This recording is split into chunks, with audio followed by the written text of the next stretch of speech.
Yes, I'm currently in between 10th and 11th grade, so I'll be a junior in high school this coming fall.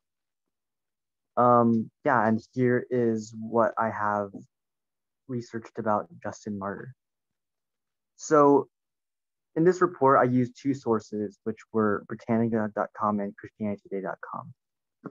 Justin Martyr was born in the Roman city called Flavia Neapolis, known to Samaritans as ancient Shechem, during the year 100 AD, approximately. Justin was a pagan raised in a Jewish environment, studying many different philosophies, such as the Stoic and Platonic philosophies. These philosophies disappointed him for a multitude of reasons. It wasn't until AD 130, when he talked with an old man, that he realized that the philosophy and testimonies of the people who called themselves Christians were both true and profitable. Justin continued to philosophize, trying to reconcile faith and reason. There are three surviving works that are considered genuinely authored by Justin: two apologies and a dialogue with Trypho.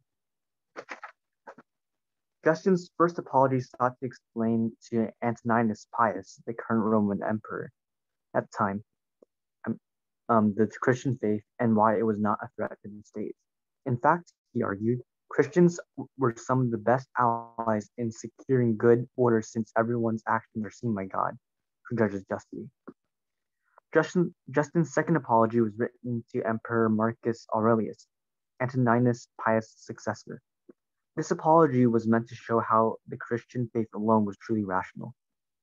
The dialogue with Trypho is a discussion in which Justin proves the truth of Christianity to a Jew named Trypho, using the argument that God made a new covenant that superseded the old covenant made with the Jews, and that Jesus is the Messiah announced by the Old Testament prophets.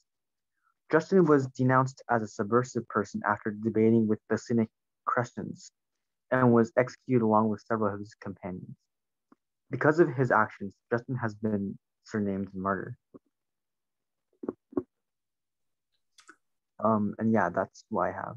Okay, thank you very much. Yeah, thank you especially for such short notice. I just told him on Wednesday and he was able to do it. So I hope other people can sign up, all right? I'll especially encourage high schooler to do it, all right? This gives you the opportunity. Only a few spots, and if you want to make it a PowerPoint, if you have time, right? So this way will help us to see real person, not just the abstract concept about worldview. Later in the class, I'm also going to talk about Justin Martyr a little bit.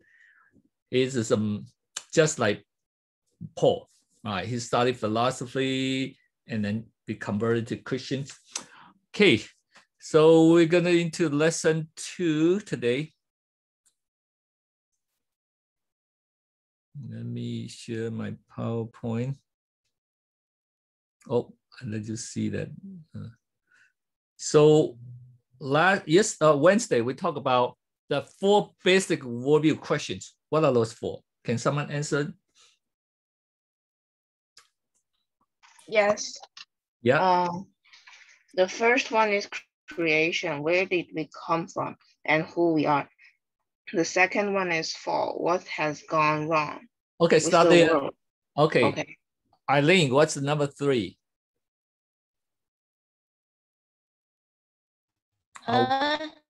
What's the number 3? My number 3 was. Oh, who knows? How about William? What's number 3?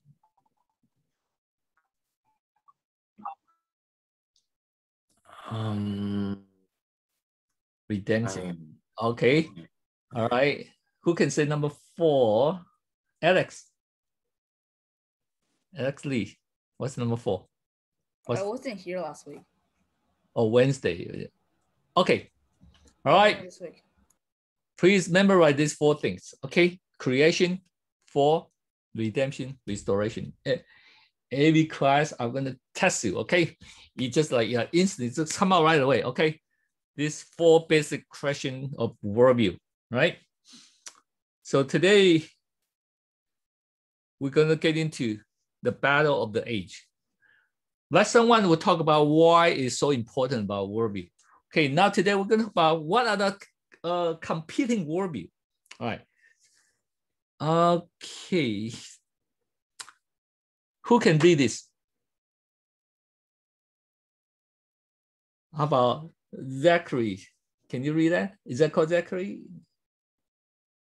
Am I pronounced right? Yeah. Okay.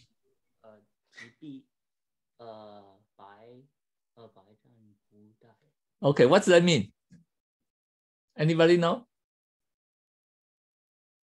Do you know? Do you go to Chinese lesson? So, or a parent can tell them what's that mean? It means only when you know the enemy, you can defeat them. Yeah, you need to know the enemy. If you know the enemy and know yourself, you need not fear the result of 100 battles. That's just some literary translations.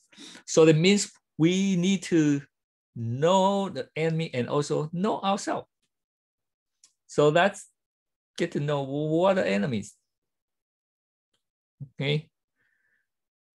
Oh, I couldn't see this myself. Okay, where is the most? Okay, the world is divided not so much by geographic boundaries, but by worldviews. You agree with that? We no longer divided by, oh, this is North America, South America, but mainly be what type of worldviews they hold. All right, that's how the world was divided now. All right. Let me see. Eric, can you read this first for us?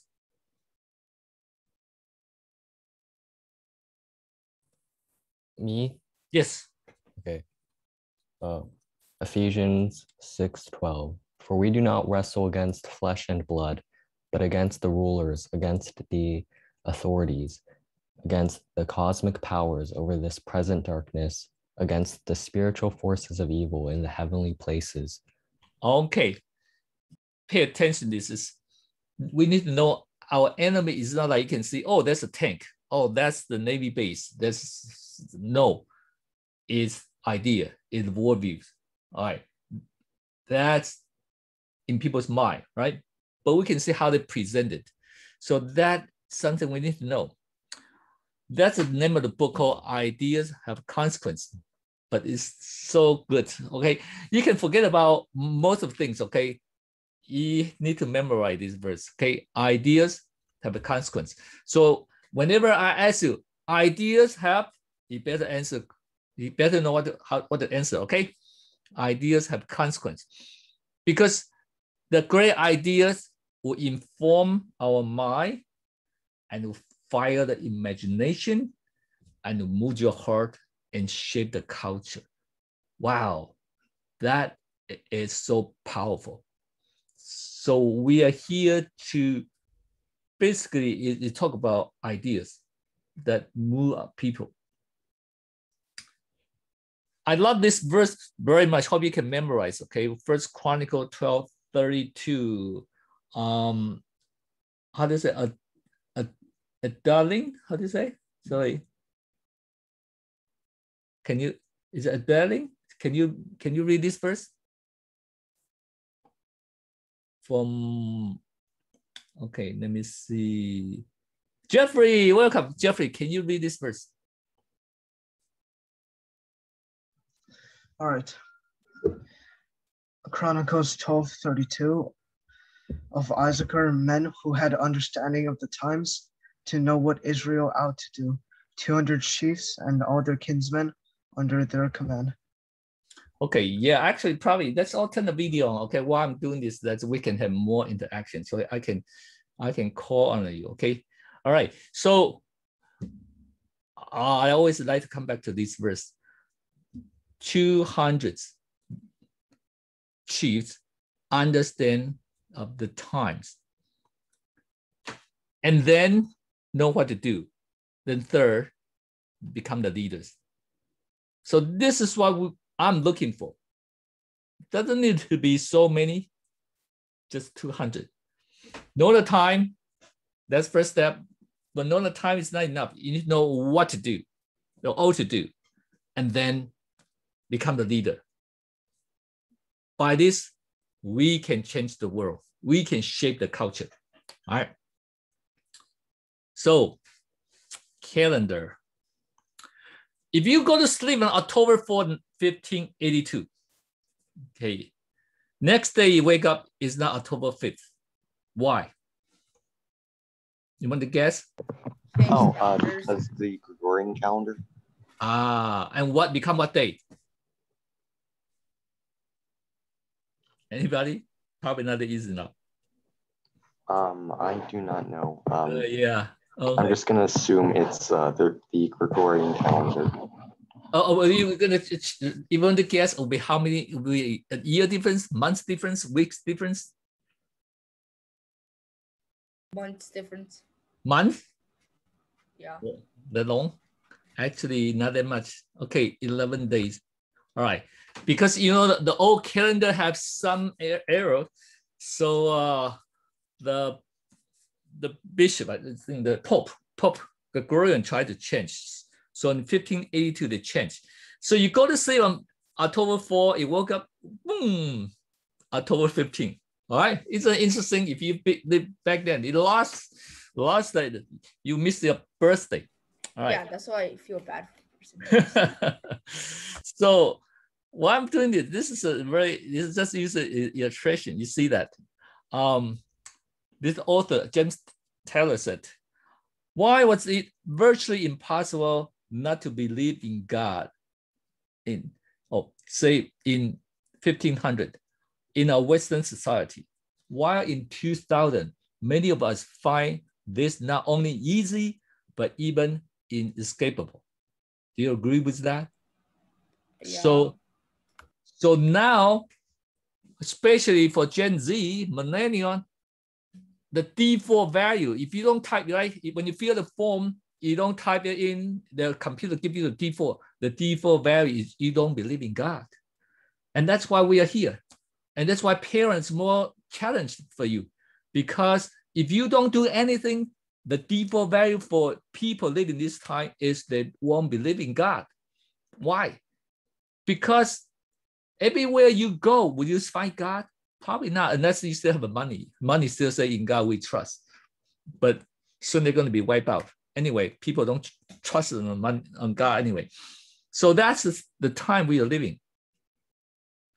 So Andrew Root said, we need to know this different, the calendar difference, then we can really address the issues.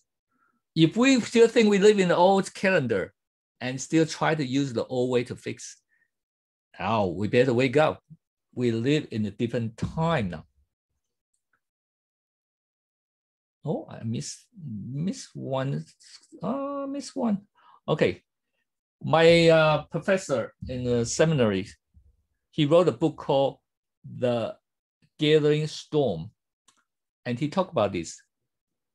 This is like a storm coming. And at our times, probably especially last year, that storm comes so strongly. And then we finally realize, wow, we live in such different time. Most people, their belief is very, very unchristian now, right? Even in the church. So we're going to see what are the few few ideas that we are facing. The first one is theism and naturalism. Can someone explain what's a theism? Religion. Who said it? Oh, who wanted just open the mic? Who said it? Theism is religion. Is what? Theism is religion. Is religion? Yeah. Oh, okay. So naturalism is not religion? I think. Okay. Okay. Keep it in mind. Okay. Interesting. You see that? It said theism is religion and naturalism is not religion. Okay, we'll see it later. Okay. So in 1966, this is Time magazine. Is God dead? Wow. Probably it's pretty shocked for the people back then during the 1970s. Who dared to put up this is God dead? But you know whose idea? That's from Nietzsche. Nietzsche's live. He's like a prophet, right? He said, God is dead, God remains dead, and we have killed him. Wow, what a statement. And who had read some about his work, about Nietzsche? You heard about him? Yes, I think it says he born in a pastor family, something like that, but he isn't a real Christian. Yeah, it's very sad. A lot of these people that their idea against Bible, they all pastor's kid or they grew up in the church. Isn't that sad? Okay, so I just be honest with you, I'm not a philosophy person. Okay, I studied engineering in college. I never thinking this, but I'm teaching all this. Okay, but when I was in the seminary, my professor told me one thing very interesting. He's my philosophy professor. He went to Texas, I forgot which college, for his undergraduate for philosophy. And he told me that if you're going to take a class about Plato, Aristotle, it's just a regularly 20, 30 people. But if you're going to sign up for a class for Nietzsche, it packed hundreds of people. Wow. Why? And he said, because people want to find the theory that he proposed. They want to get rid of God. And Nietzsche provide that. So that's the idea. That's the time we are facing them. So theism is there's a transcendent God who created the universe. Naturism cause alone are sufficient to explain nature alone. But later on, you're going to find out actually everything is a religion. Okay, everything. Okay, naturalism, they believe in nature. Theism believe in God. Okay, any belief actually is religions. They don't, if you read the book of the Chuck Colson's book, they're going to tell you all this. So everything, all right? Just who do you believe? What do you believe? Jen Liu, can you read this for us? If you don't believe in anything supernatural, gods, ghosts, immaterial souls, and spirits, then you subscribe to naturalism, the idea that nature is all there is. The reason you're a naturalist is likely that, wanting not to be deceived, you put stock in empirical, evidence-based ways of justifying beliefs about what's real, as for instance, exemplified by science. Okay, isn't that? Scientists say this, scientists say that. Oh, and that's, well, the time we are living now, right? You don't believe in any supernatural things. So that's your belief. It's still a religion. Just look at this. Do you know who is this guy? Okay, maybe give you some more hint. All right, Louis, how do you say that? It's French guy. Do you know who is this guy? What's his accomplishment? Anybody? Germ theory. Oh, Bob, can you say that? Germ theory. Yeah, actually very needed now. He's the one, his father of microbiology, the first scientist created a vaccine for rabies and anthrax. Wow, we need him to create a vaccine for COVID, right? And you see, who is in the Bible, who is a good shepherd? Jeffrey, in the Bible, who is a good shepherd? John. Huh? John. John? Okay. Let's see. Who is a good shepherd? David. Who? Ian? Who? David. God. God. Oh, Jesus is a good shepherd, right? In the Old Testament. In the Old Testament, the Lord is my shepherd, right? And yeah, but you see that? From this picture, they already replace God. Normally, you see, I should put the picture. That's Jesus holding the sheep. We are the sheep. But you see that? Now, scientists, is a good shepherd. Second is moral relativism. Something I'm going to go faster, okay? So just give you, it will have you, when you read, it gives some summarize on that, okay? So one thing a professor can be, absolutely, this is an old book already, but it's very popular. Say, one thing the professor can assure every new freshman coming to a university will believe the truth is, who can tell me? True is? Relative. Relative, yes. Okay. That's no absolute truth. It's relative, right? So relativism is necessary to openness, and this is the virtue and only virtue which all primary education for more than 50 years as a dedicated itself to inculcating. So you see, how you come into this class, you're going to be detox, okay? Because myself is doing the same thing. Wow, a lot of idea, I have no clue. We've been learning influenced by the world. Multiculturalism, right? Divine supermarket. All the religion is the same. They all lead to Rome. So why you claim Christianity is the only way, right? So it's multiculturalism. Okay, Henry VIII, 1521. He claimed himself as a defender of the faith. Okay. 2008, Prince Charles, he said he's a defender of faith. What's the difference?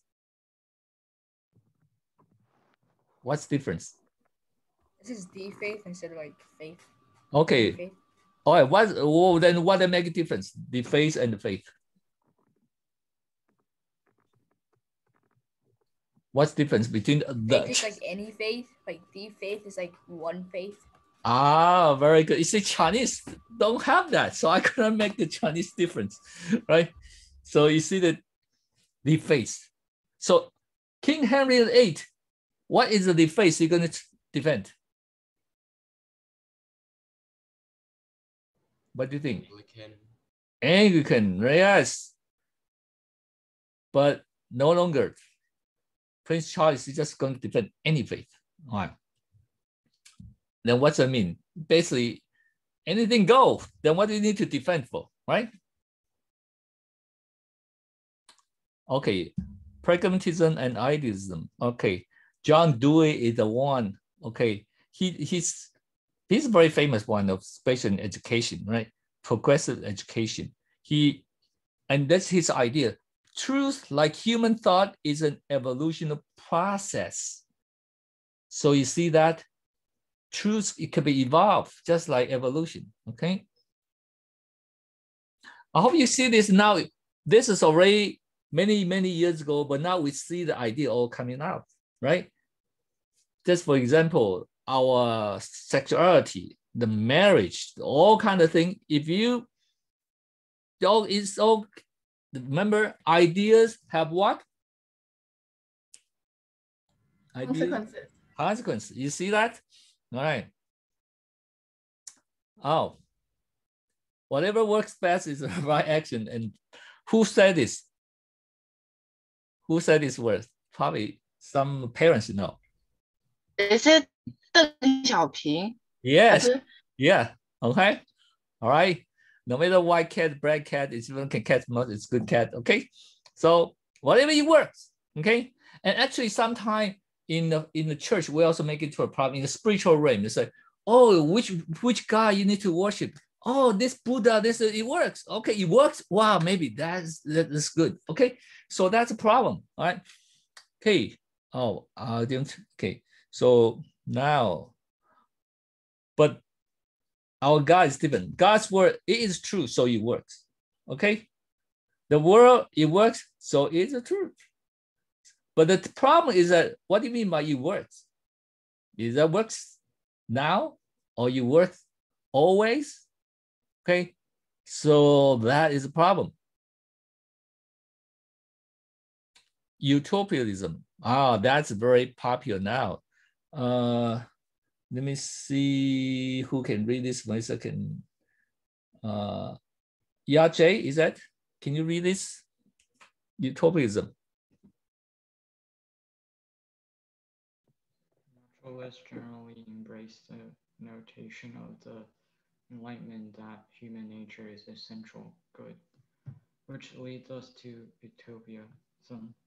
Utopianism says, if we only create the right social and economic structure, we can usher an age of harmony and prosperity. Okay, later on you're going to see this demonstrate throughout the classes. Okay, this is a very, very dominant idea now. All this is all connected. Okay, one leads to the other. Humanism, basically, if without God, then who decide? Man. Okay, man decide. All right. And this is, I just Googled this. Humanist Manifesto. The time has come for the widespread recognition of the radical change in religious belief throughout the modern world. Okay, that you see is also a religious belief, but just different, right? Religious humanists regard the universe as a cell exists, not created,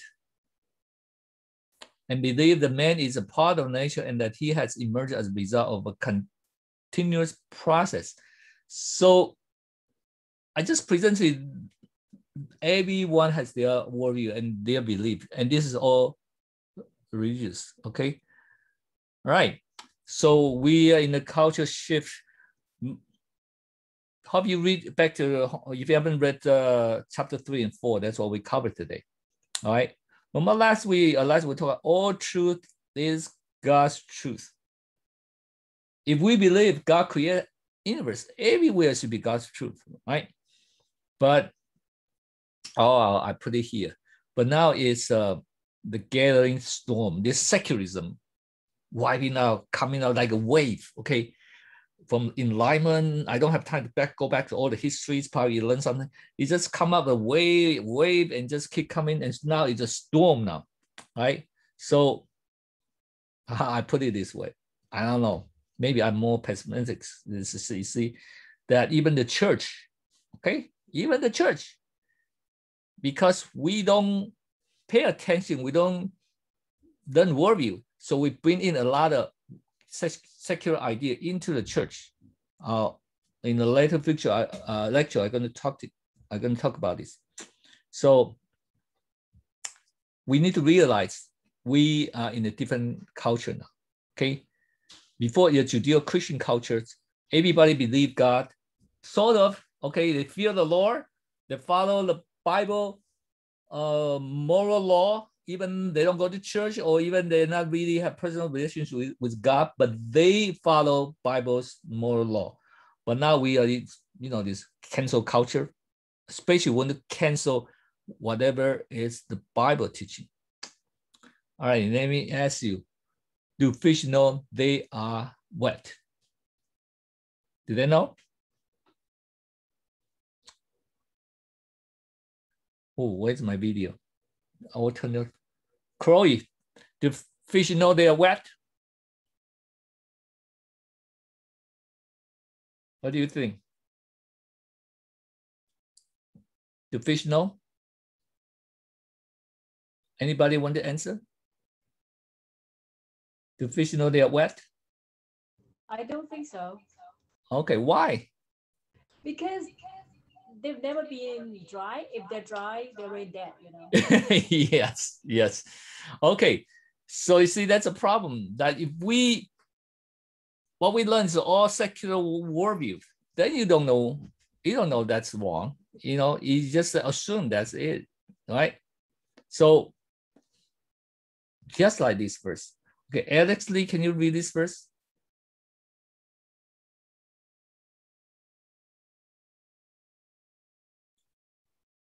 Alex Lee, are you able to read?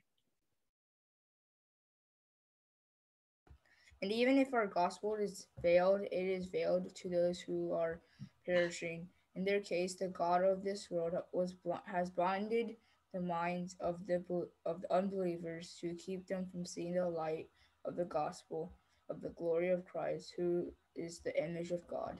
1 Corinthians 4:13. 3 to 4. Okay, see, that's a problem. Most people here talk about non-believers, but even believers, the God of this mind has bind the mind, okay? And that hopefully through this class, your mind could be open. You can see the God's beauty, all right? So from Jews to Greeks, when Peter preached, his audience, most are Jews. But when Paul preached, most people are Greeks. What's the difference? What's the difference between Jews and Greek? Religion. Yeah?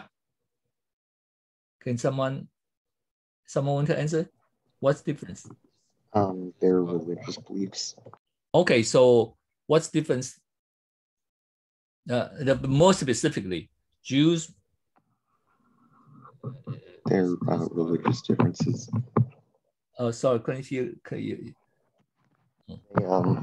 believe different religious stuff. Okay, okay. Jews, that basically they know that's God, right? They have Old Testament.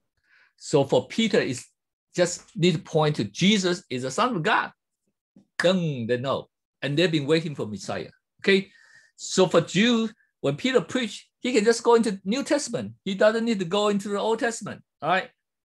But for Greeks, wow, we have a lot more words because they don't know Old Testament. They don't know that's God who created all this. So when Paul preached Greeks, he has a lot more works. He needs to study from creations. And that's our challenge, the same thing now. When you want to share the gospel, you cannot just say, oh, Jesus love you. Well, why Jesus love you love me so important? Okay, you need to go to creations. And that's why I found out this class, Jack Coulson, is also very helpful for us to share the gospel. This is not just to equip us to have a Christian worldview. If you follow his book, it's very rational, very helpful to share the gospel, defend the faith. Okay. So apologetics is a defense or vindicator of what we believe. And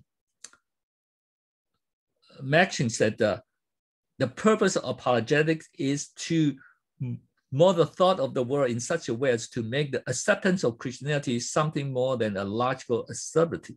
Because people think, oh, you believe in God, that's just emotional, it's not rational. But apologetics, no, it's rational, okay? Memorize this verse, this very, very important verse. Let me see. Jeffrey, can you read this verse?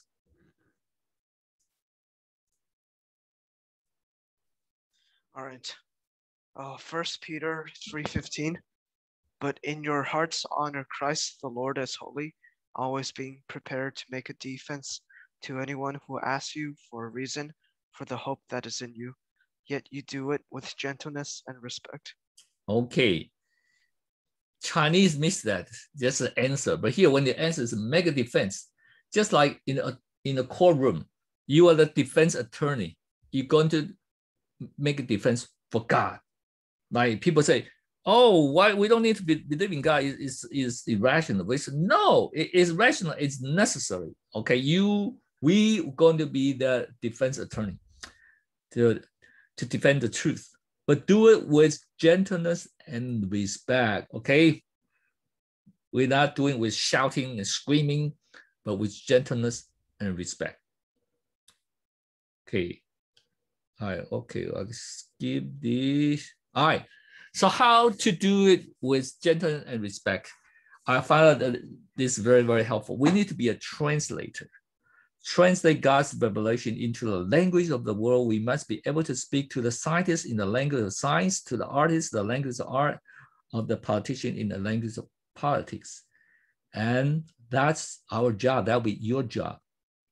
You're an artist, so you're going to translate God's revelation into the artist you're facing, okay? So we need to be a good translator. And I like Between Two Worlds, written by John Stott. This book is for preacher, okay? A chance of preaching today, but I feel also very helpful for everybody, for Christian today. Look at what he said. The greatest tragedy of our time.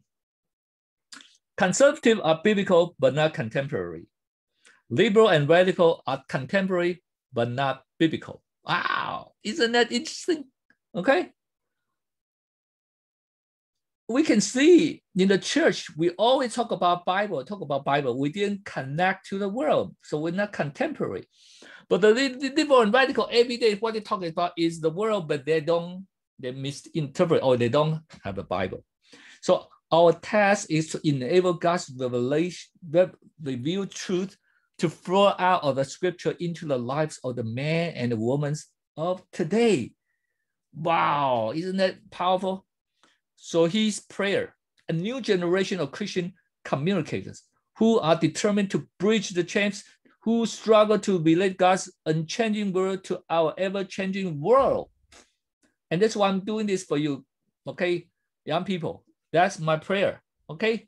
So you will be the new generation of translator to know the Bible very well, and then you can bring it to the world, to relate it to what they're facing. And actually, I'm very excited now because you see, every country is say they don't have kids. We need to translate the Bible to say, hey, the Bible has answer for that problem, all right? So this is my favorite topic here, discipleship of the mind. Commitment without reflection is a fanaticism in action, though reflection without commitment is a paralysis of all actions. So we need to have balance these two, mind. But we missed that. Okay. I just found out this, isn't it powerful? Winston Churchill said, when he spoke to the address to Harvard University, said, the empires of the future will be empire of the mind. Do you agree with that? My idea, that is the most powerful things. But unfortunately, there's no longer a Christian mind. This is why I'm doing what I'm doing. That's yeah, I grew up in the church. Okay, when I was born, already into the church, I do all kind of things in the church. And I really hope by doing this to help church to be stronger, to know how to address to the world. And most of the time we in the church, we just equip us to do the work in the church, how to lead the worship, how to do the Bible study, or how to be a better person only. But we don't know how to think, okay? See, most Christians would rather die than think. In fact, they do. Actually, I'm like that. I was like that. When in high school time, I really looked down on the mind. Some of my friends that in the fellowship like to read, they like to think. And I said, why you bother to do that? Just share the gospel. That's more important. Really, I shared the gospel when I was in high school, very, very zealous. But I don't think thinking is such a big deal. But now I realize, okay, we need both action and thinking. But sometimes the thinking is important before they'll determine your action. And that's why the world sees Christians, okay? That's 1993. Washington Post that said the Christians are most largely poor, uneducated, and easy to command. And actually, if you parent, you know, that's the same idea they talk about those people who support Donald Trump, right? But so believers may be highly educated in terms of technical proficiency, and yet they have no biblical worldview to interpret the subject matter of the field. That's something we should do better, right? And I think the problem is that we have this dualism. In the church, we often just focus on heart, Oh, love the Lord. It's during the praise and worship, right? Jesus, we love you. We love, but we don't want to use our brain. Okay, why you love Jesus? Oh, I just love Jesus. Okay, he died for us. Yes, but you go to the world, go to school. How do you answer those questions that world challenges us? Yet Jesus said we need to love the Lord with all our mind also. All right. I gotta skip this. Okay, we need to take every thought captive to obey Christ. Right. You see, of thinking. Right. Be infant in evil, but in your thinking, be mature. So I hope the worldview classes really help you to activate your mind. You need to think. Okay. So how to cultivate a Christian mind? How? Reading. Two common characteristics of great men of God. You want to guess? Two common things for a spiritual giant. They all have. There's someone. I got it from a book. You want to guess? Two major things that make a spiritual giant. Anyone? Reading? Reading what? Scripture? Okay, and what's the other one? Books? Okay. Prayer and reading the whole Bible through each year, okay? All right. I have a video for you to homework. You need to watch the video. I have talked about how to read the Bible throughout the whole year, okay? And every year, not just one year, every year, okay? Can you imagine if every day you spend 1 hour? Every day spend 1 hour with God, especially young people, all right? So I have this devotion since last year, March 15. Haven't stopped yet. I cannot imagine. I still keep going. Okay. So some of you, actually, most of young people, you attended this, but parents also welcome. All right. You can just come in to see what we do. All right. So every day I have 2 shifts. All right. So a lot of kids joined with us. I'll email it.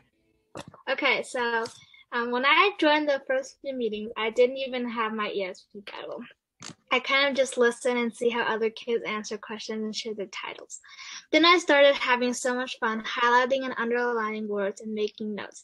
This made me so much closer to God and seeing his ways. He is the loving and merciful and faithful God. I started noticing the details of every story. Before, I kind of just knew like the basic stories, not very detailed Bible stories like Adam and Eve and Noah's Ark. Then I realized there's more to that, like how the tabernacle was built, the specific years that David reigned in Israel, and many others. I started learning new things and having a more descriptive title for specific verses. And a lot of people may think that the book Leviticus, Deuteronomy, and Numbers are boring, but I learned so many interesting facts, which is so cool. A lot of kids and teenagers are older than me, and I always liked listening to their reason of why they chose their verses. I love these devotions, and now I usually join 2 devotions a day, one before school and the other before dinner. I've learned a lot and have created a new passion in reading the Bible. Then I also joined the Worldview class, which made me learn even more things about sin, society, and different isms like secularism, theism, and the other stuff. Although we may think that COVID-19 is terrible, God uses pandemic so that we can all gather in Zoom from all over America and the world and read his words with Pastor Lenny. Okay. All right. So hope you also can develop a new passion to read Bible. Okay.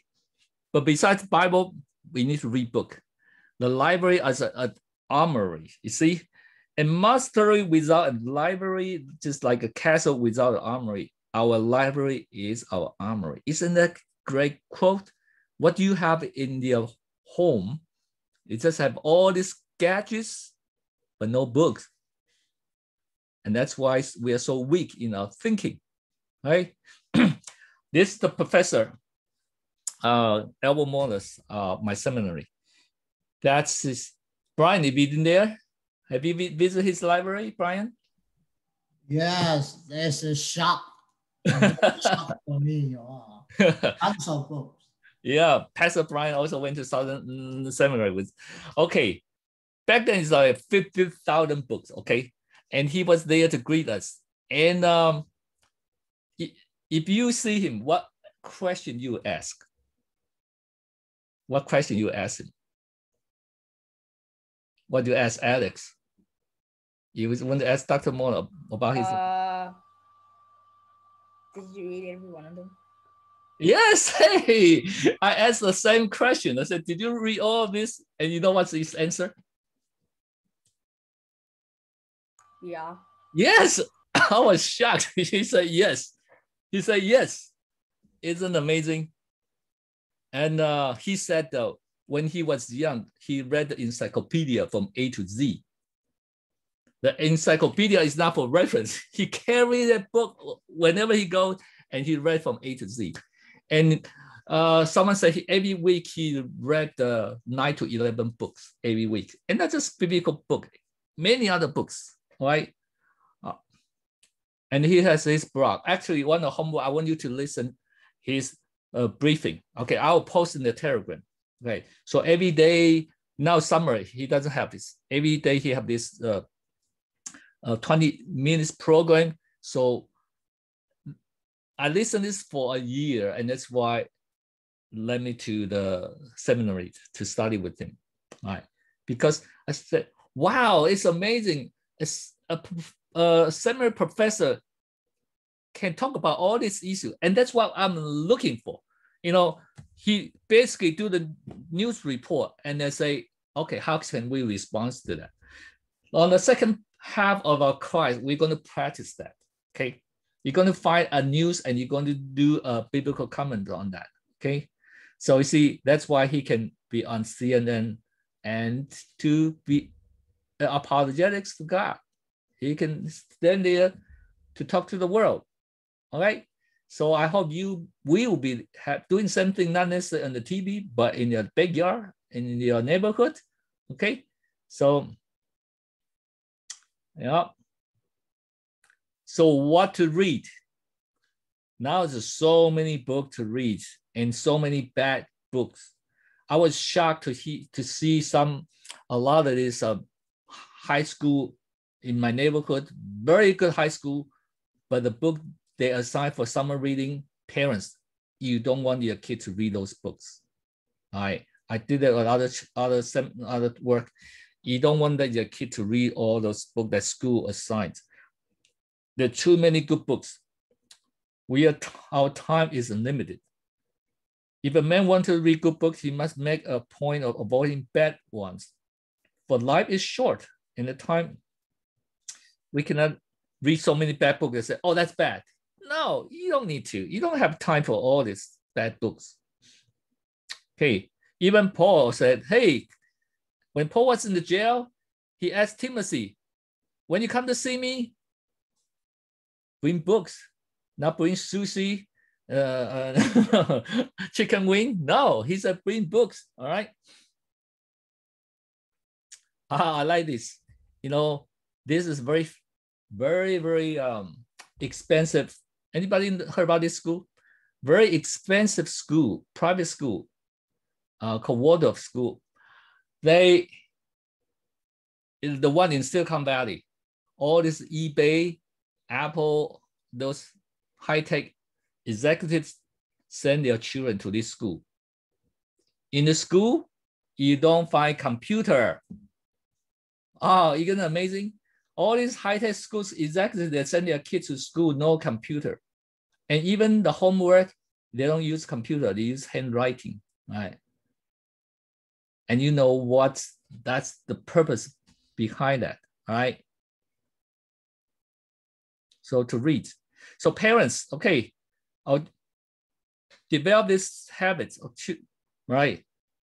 Read books, have a library. I hope if I have a chance to come to visit your home, show me your armory, okay? I'm gonna ask, where's the armory, okay? You're gonna show me oh, Pastor Lenny, I have this Xbox, or I have all this stuff. Okay, I'm gonna show your armor, see your armory. Right. These two books helped me a lot. It's actually I give this A Mind for God as a gift for high schooler when they're graduating. So very thin book, but very, very, very good. Okay, same author, James White, Series Time. So to talk about this. Okay, I gotta move on. This you also need prayerful reflection, right? Like Bible said, we need to meditate the word of God day and night. Okay, we live forward, but we can only think backward, right? Can someone read this to me? I feel this is very good. In another way to help us. Jen Chen, can you read this? The message, Romans 12:2. Don't become so well adjusted to your culture that you fit into it without even thinking. Instead, fix your attention on God. You'll be changed from the inside out. Readily recognize what He wants from you and quickly respond to it. Unlike the culture around you, always dragging you down to its level of immaturity, God brings the best out of you, develops well-informed maturity in you. Okay, so hope you have this vision in mind.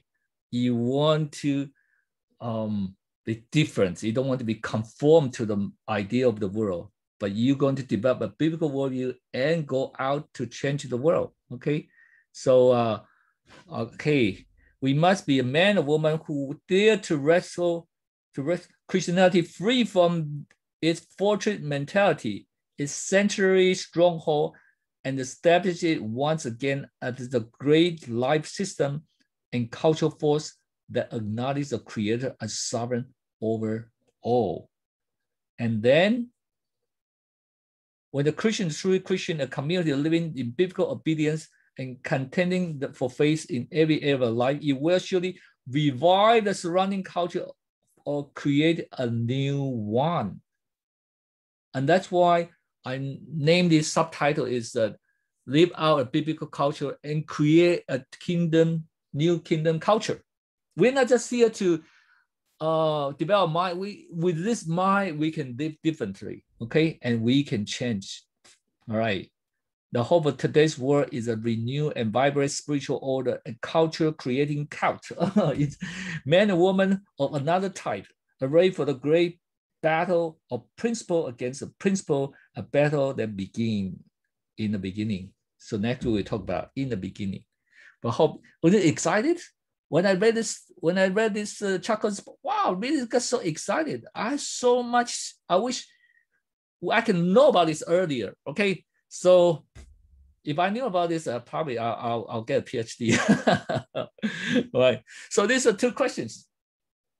Okay, you can take a picture, right, to give example of how you yourself, your family, your church are affected by secularism or any ism. Okay.